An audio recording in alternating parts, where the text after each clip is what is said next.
What's up guys, how's it going? This is a relatively new thing for me to be doing, but I'm going to be doing chapter reviews of manga, specifically Bleach, Naruto, One Piece, and Fairy Tail for the time being.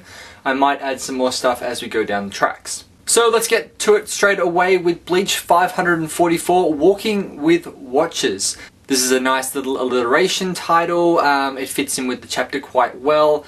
I'll explain that as we go along. So Ishida questions Juha as to why he is the successor of the Vanderreich. And Juha goes down this whole thing of, well, all the mixed blood people were taken care of, except for you. As far as I was aware, and this is probably maybe a mistranslation, I hope it's a mistranslation, otherwise Kubo has just dug himself a hole, because Ichigo's mother Mizaki is a full-blood Quincy. Why was her power drained if only the half-blood Quincy's were drained? And it also poses another question.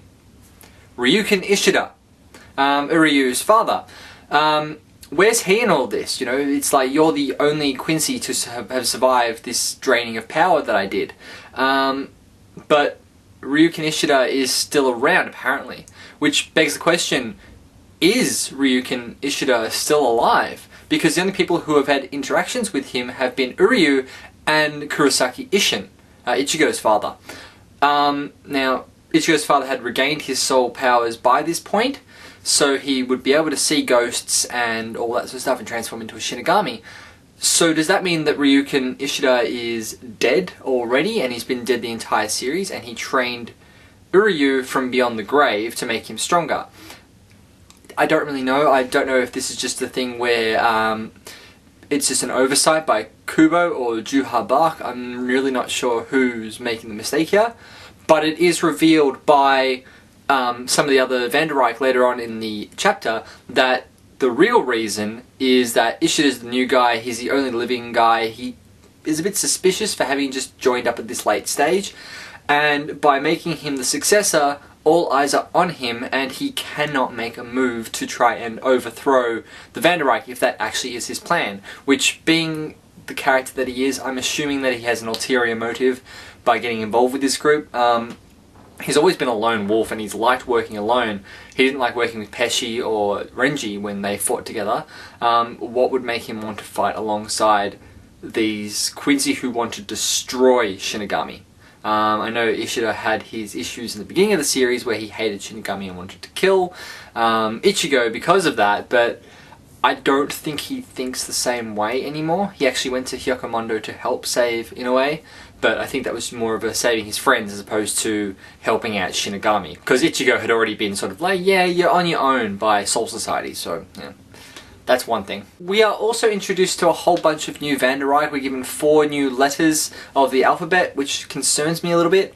One of them is a sadistic bitch, and it was pointed out to me, I didn't notice it when I read the chapter, but it was pointed out that she actually has sex with that dude, or it's implied that she has sex with that dude, because she's actually, you know, doing up her top after she kills him, and he's actually topless when she kills him and just in boxer shorts. So it is insinuated that they actually had sex, or they were about to have it. So she obviously has a bit of a reputation as a bit of a slut.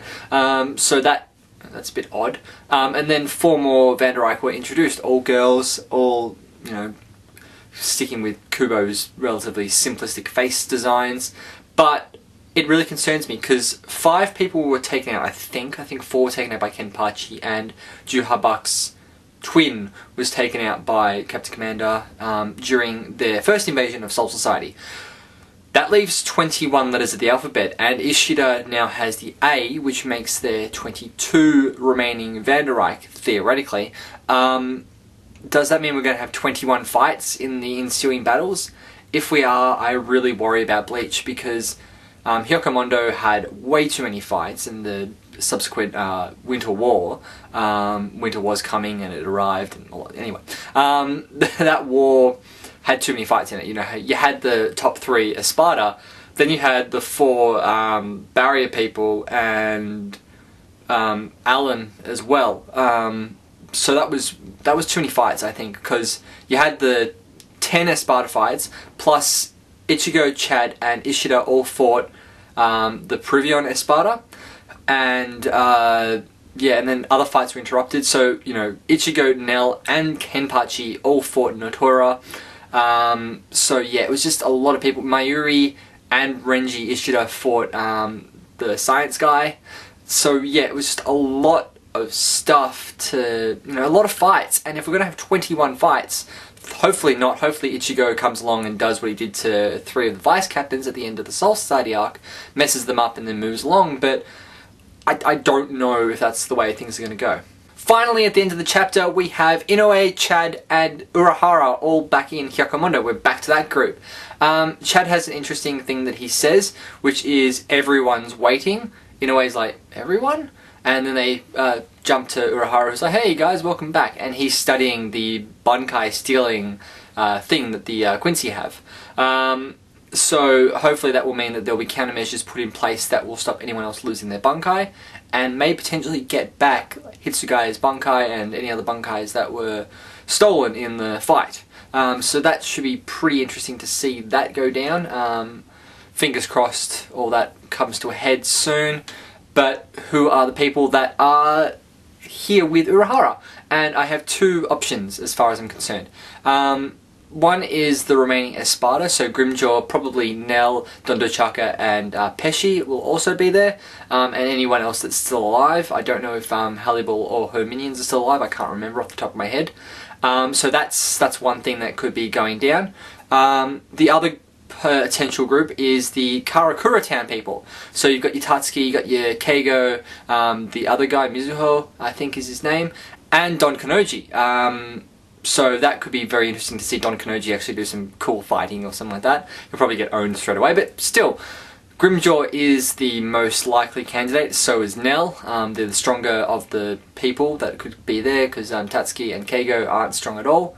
So that should be very interesting, and that storyline was sort of thrown to the wolves back before Hyakumondo. You know, they were meant to be getting training with Urahara, which is why I think it could be them. Otherwise, the Urahara shop people may be there, you know, Tessai and all that sort of stuff. They might be there, so that should be interesting. So if you have any predictions or comments or anything like that that you want to say as a result of this chapter, leave a comment down below. Remember to like, subscribe, and follow and all that sort of jazz with these videos. And I'll catch you guys next week on the flip side.